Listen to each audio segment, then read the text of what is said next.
Aloha and hello out there, everybody. What's going on? This is Miho with the Too Close to Call podcast, and this is the Streaming. Yeah, and that is my co-host Pags, and we are talking anything that you guys can watch, since the majority of you out there are already cord cutters and don't have cable. Dude, this is the most grueling part of our job. I agree with you, dude. Watching all this Netflix and Amazon Prime is really racking up the toll on my body here. You know what I mean? It's just the relaxation. It's been terrible. The brain can only process so much stuff. Oh, shit. So what'd you watch this past week? Well, I did catch The Bachelorette, and I know everyone is dying to hear my take on it. So we'll talk about that at the end. Oh, look at you. A little tease. Babe? Another thing that I think chicks might enjoy is The Hills. The Hills. That's still on television? My wife made me do it, and she got so frustrated with me because I was just like, who's that? Who's that? Who's that? Oh, that's Caitlyn Jenner's son. I know him. It was just like, she was getting so frustrated with me. Interesting takes on The Hills. We now have Pam Anderson and Tommy Lee's son on it. Oh.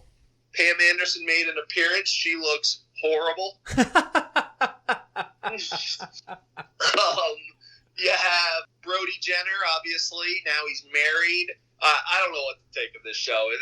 You're not going to get much out of it. What is it, just reality TV? They just follow him around? There's no real purpose, right? Yeah, they're just following him around. The one girl's like, oh, I married a guy after the show, and we had a kid, but now we're divorced, but I really like my ex-boyfriend, and he's like this motorcycle riding surfer dude with tattoos all over him, and we don't know if they hooked up when they went on a little date. So stay tuned for The Hills, everybody. Oh, little tidbits, little hot shots from The Hills. Oh, and then just a couple quick ones I can rifle through here. Chernobyl, watched it on HBO. Russia sucks. Russia tried to cover this whole thing up. Just watch it. I can't really explain how ridiculous it is, but Russia and the Soviet Union trying to save face after this nuclear power plant explodes is just absolutely ridiculous. Well, how about the latest kick is that all these Instagram models are now going to Chernobyl, or as close as they can get, to try to take pictures to put on the social media for the likes and the hots of, oh, you watched Chernobyl? Well, here it is. I'm hot, and this is my booty. Dude, that's risky. If you get the radiation, I think the radiation takes like 300 years to get out of your system, and you're going to die or get cancer of some sort. So it's definitely a risky play if that's what you want to do as an Instagram model. Maybe you and I should go out there and do a live podcast from right outside the hot zone there at Chernobyl. There you go. And, that way we do a little bit of risky and people will tune in because we're on the forefront. Now you're talking. Also caught up on season 3 of The Handmaid's Tale. I don't know if you watched the show, but this show is crazy. Do you know anything about this show? I don't, man. I've seen the previews and such, but I really know nothing. Essentially what it is, this religious group takes over a part of the USA and overthrows the government. And essentially what they in place is this utopian society where women are second-class citizens, and they take all these women from their husbands, either kill their husbands, take their children, put them in higher-up families, and then these women are essentially the handmaids. What they're there for is to give birth to the higher-ups' husbands so that their wives don't have to go through the trials and tribulations of labor. Wow. And it is crazy. Yeah, isn't that a book? Yeah, it was a book, and it was about a book of a woman who hates men, essentially, a feminist book. So it really makes you feel uncomfortable, and if you were in that situation, I don't know what I would do. I think I would just kill a lot of people. Yeah, I'm not watching that. You know I don't do well with uncomfortableness. It's uncomfortable, but it's really good, man. Oh, jeez. No, thank you, man. You just watched the fucked up shit, dude. You watched Chernobyl, Handmaid's Tale. You're either reality television or the wackiest stuff, man. Yeah, that's my sweet spot. That's my sweet spot right there. Well, I'm everywhere in between, dude. So I'll rifle through here as well, and then we'll get to the meat and potatoes of The Bachelorette. But let's see. Netflix heavy. Definitely went Netflix heavy this past week. Couple of quick ones. The Baking Show nailed it. If you haven't watched it, it's average bakers. Okay, so it's not good or like worst in America. It's literally people like me and you who know how to read recipes, put together some cupcakes, bare minimum type stuff.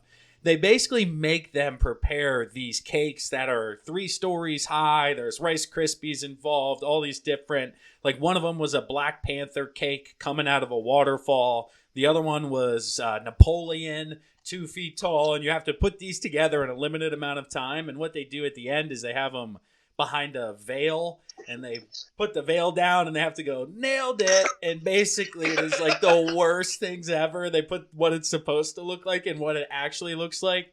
And dude, I laugh out loud 95% of the times these things get unveiled. Like while they're making it, it's kind of like, all right, this is dumb. But when they're actually like, nailed it, and you're just like, oh my God, that's the worst thing I've ever seen. Has everyone ever had a good one? They've been good, and they win. The best ones win. So like by good, mediocre, yeah, and you're like, okay, that's actually not horrendous, is usually the best response you get, because these cakes are next level. We should not be able to do them type of cake. Right. So the new one, the $1 million game show, Pags, it's called Awake. So what they do is they make these contestants count quarters for 24 hours. My God. They count quarters, keep them awake. They put them in a huge ass tilt truck. And basically the premise is you say how much you counted, and at the end, based on how close or how far off you are, is how far you go. And in between, they do stages to see who advances to kind of like the final 3, where that comes back around to matter. And it's things such as like threading a needle or balancing a quarter on the top of a nail. And basically what they're telling you is people who get sleep average 12 of these. And these people are getting 3, 4. They get 9 needles when you sleep. And they got like 2 because you're just so awake. So I guess the question to you is, have you ever pulled the all-nighters? Were you up for 24 hours straight? Because I typically at least got like an hour or something, man. And hell, even New York the other weekend with the interview with Presley, I put in like a 22-hour shift from morning to night. And I'm like, damn, I was tired. I don't think I'd be threading a lot of needles when I pulled in the door there at 3:30 in the morning. Dude, I've done that in college. One time I did it, pulled an all-nighter, and then I had practice in the morning. I could not pick up a blitz to save my life. My coach was like, what the hell's wrong with you? I was like, I literally haven't slept yet. And he's like, okay, well, get out because you're awful. And I'm like, well, what do you want me to do?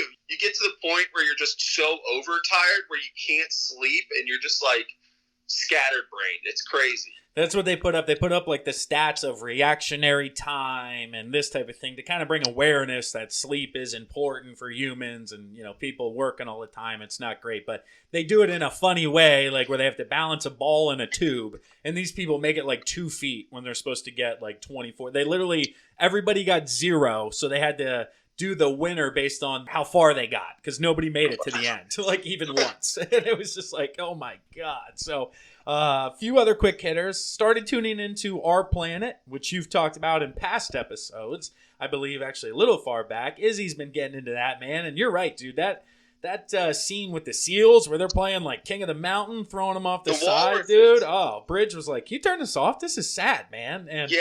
Overall, though, my question, and the answer is probably out there, but how are they getting these cameras to these places, man? Like, they're walking through the jungle with like tigers and leopards and shit, and it looks like they're a foot away. There's no way somebody's doing that. It's got to be drones, is my guess. Yeah, but they're in with like the trees and the grass and shit like that, and I'm just like, oh man, this is intense. Unless they have like a GoPro hooked up to something that like rolls around, like, dude, you're right. Some of the pics were like the lion's literally peering out, and you could just see the eye right in front of you. You're like, holy shit! I know someone. There's definitely not somebody just standing right there. Yeah, they got like R2-D2 rolling out there with a camera or something. Or what was the new ball guy in the new Star Wars? BB-8. Yeah, there you go. They had him going through the jungle, figuring shit out.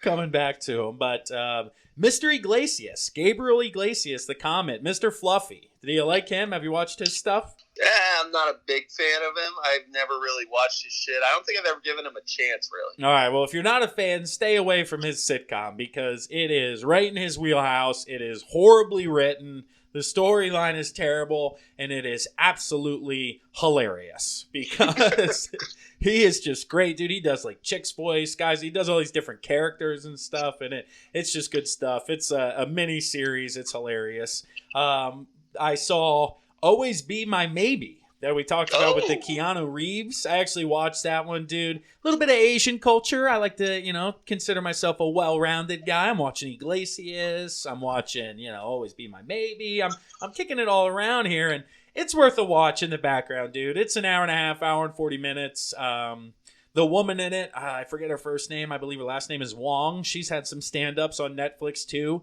if you haven't watched those that are pretty funny. So she's hilarious, and it's the guy who I think got his start, or I always remember him from playing Kim Jong-un in The Interview with Seth Rogen, and I'm like, all right, I'll follow this guy. He makes me laugh, so it's a nice little dynamic. He's the guy that plays Asian Jim in The Office when he plays the prank on Jim. Yes, exactly. You're not Jim. Yes, I am. Look at this picture. And then she comes over and kisses him, and he's just like, what? You don't see color, Dwight. That's very good of you. Oh, man. So, but the two last ones I want to dig into before we close with The Bachelorette is the last one on Netflix. It was called Bob Lazar, Area 51, and Flying Saucers. Have you ever heard this guy's name before? No. So it came out in 1989, and this was a 30-year anniversary documentary on Bob Lazar, who basically went to the public and said that he worked at a facility called S4, which is a wing, I guess you could say, of Area 51, same general area, but not the spot type of thing. And to kind of consolidate his message and what's happened over the last 30 years is he basically came out in 1989, spilled what he was working on, and it was his job to reverse engineer alien technology. And he was privy to seeing that we have 9 alien ships, and he only worked on one. And it was his job to reverse engineer gravity. The big thing that this spaceship is, it could produce and manipulate gravity, which is what we can not do here on Earth at all whatsoever. So think about it like this. He was explaining how UFOs move, and there's basically 3 pillars that can swivel 360 degrees, 180 all over. So that's how they can move in any direction, and super fast. And he said on Earth right now, we have an action-reaction based transportation system. So push air back really fast, move forward. Do you understand?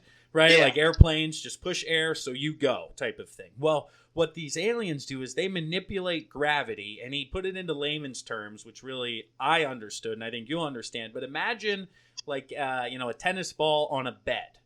And if you push down on the bed an inch or two in front of the ball will roll into where you push down, right? Do you follow? Yep. So essentially the spaceship is doing that to the gravity in the direction it wants to move, and the spaceship falls in that direction. It doesn't fly or go or move. It takes the gravity in front of it. So think you're standing up, right? And the gravity directly in front of your face. If you pull down on it, like you're being pulled down on the Earth, you would fall forward. Mm-hmm. That's what the spaceship does in any direction. It manipulates the gravity directly in front of it, and it essentially falls wherever it wants to go. So it's not flying or any of that. It's falling because it's manipulating the gravity around it, which we haven't figured out, and he didn't figure out during his time. The one question they didn't ask or were never answered is why he left or was fired or moved on.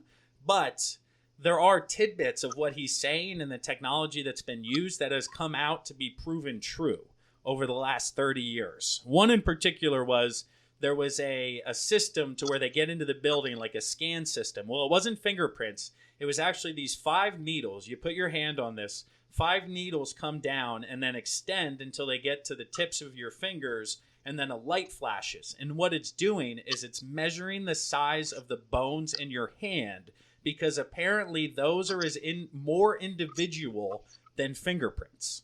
Like, you can't fake those. Like, you can't go in and have the same exact bone structure as I do, no matter what the hell you're trying to do to scan it, so to speak, right? So everybody's like, oh, so basically in this documentary, this has come out that the Russians or somebody overseas now uses this for their government facilities. There was a picture of the guards, and in that picture is this technology. He hands this picture to Bob Lazar. He starts laughing, and he goes, I tried for years to explain to the public what this thing was. And where did you get these photos? He goes, they're out there on the internet. You can Google it, look it up. It's right there. And he goes, I never thought I would see this again, but this is exactly what I was trying to explain to the people that we had back in the 80s in this government facility. It's just like, holy shit, man. There's little tidbits coming true. And at the end of it, he was also like, dude, I haven't made money. My life's not better. Like, I haven't benefited from coming out and telling people this. Like, I still work for a local research facility, drive my Honda Civic, and go home. Like, I didn't make money for everybody like, oh, he's just trying to get his fame. Like, no, because he then went on the Joe Rogan podcast, not to give a shout out to our competitor, but then he gave a 2-hour talk on the Joe Rogan podcast that if you're into podcasts, you should listen to, and basically explains everything again, man. It was intense, though. Holy shit. That's a lot of information. It sure was. But more and more, they're saying as they fact check it with the technology that's now available, because back then they were trying to like research his background, and everywhere he was supposedly worked, they were like, yeah, we don't know who that is. And because you couldn't like look up records or do anything in the 80s, everybody thought he was a phony. And now you can pull shit up, and they've literally found records of him working there, called back to the place, and the place is like, no, we have no idea who you're talking about. And there's like, here's a picture of his name on a roster. What do you mean? Like, oh, we don't know. And it's just like, oh, what is happening? He's been raided by the FBI twice since he's been out. So, there's something there. Like, it's not just one of those things where there's one or two signs. There's like 7, 8, 9, 10 of, dude, this guy's not full of shit. Interesting. Hey, spin it, turn it to Bachelorette, close it out here. But seriously, watch that on Netflix. Mickey Rourke is the narrator, and he's talking like this, and it's like, that's awesome. If you're gonna learn something today if you don't think there's technology we don't know about. And I'm just like, oh god, I'm so scared. I'm in on this. All right. Last we left you, Hannah having doubts about her life on The Bachelorette, and skipped 2 episodes ago because not much happened. Luke P's still alive. Well, we come into Monday, so how many guys are left coming into this week? We got 7 guys. Okay. We got Big Mike. You got Jed. You got Peter the pilot. You got Luke P, who everybody hates. You got Connor the quiet kid. You got Tyler C, who everybody wants to bone. And Garrett, the professional golfer. So that's 7. We go in, Hannah, first date rose, they're in Amsterdam, and they make Amsterdam look kitschy when everyone knows that it's drug capital of the world, all that shit. Jed goes on a date.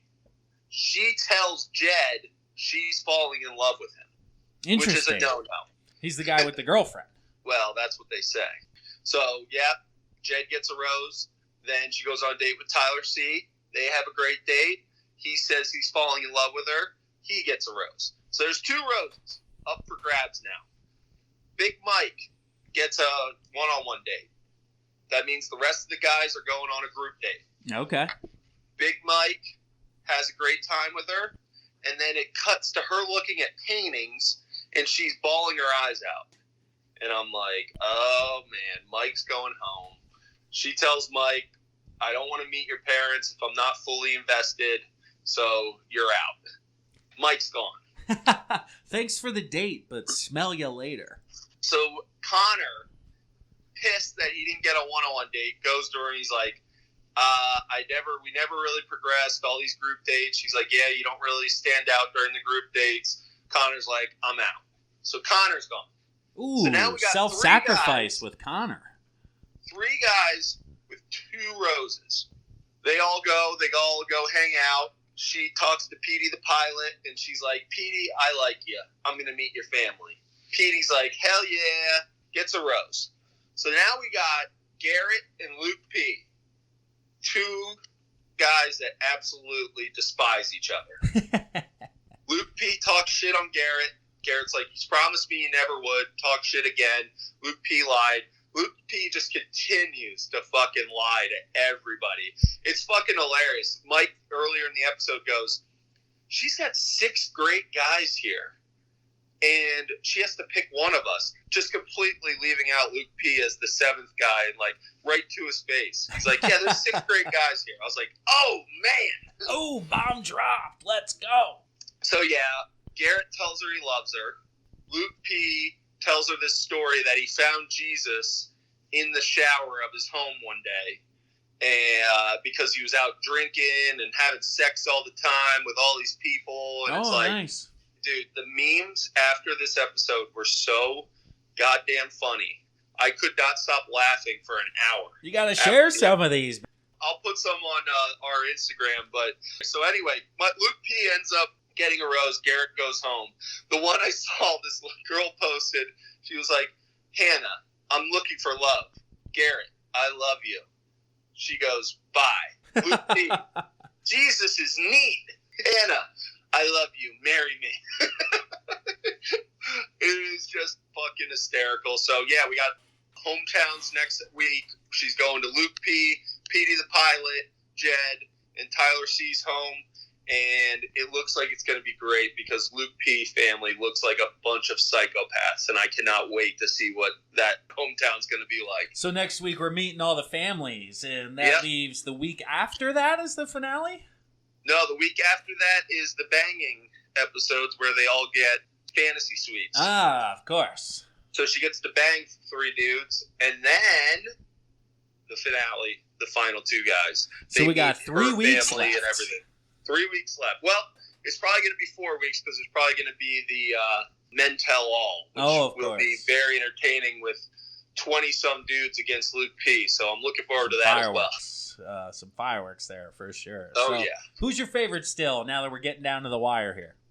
I like Jed. I try not to listen to the news coming out that he potentially has a girlfriend back home. So after hearing all that shit, I'm probably saying that Tyler C's probably going to win, but I'm still pulling for Jed that all that shit's not real.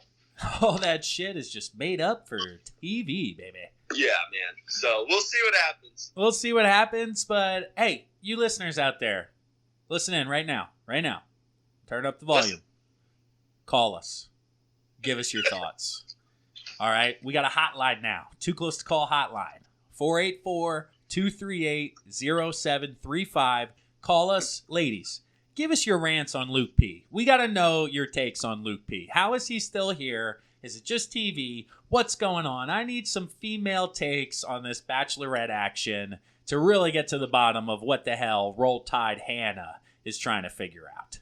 No doubt. I mean, I can't figure it out. This dude's an absolute psycho. If you ladies agree, call in. If you don't agree, really call in because I got to hear what you have to say. There you go. Talk to my man Pags. Also find us on all social medias. Instagram at Too Close to Call, the number 2 both times. Comment. We'll put our latest episodes up there so you guys can click the link in our bio to hear everything you need to know about the Bachelorette. Tune in next week, guys, for more streaming. We'll talk to you guys soon. Later. Peace.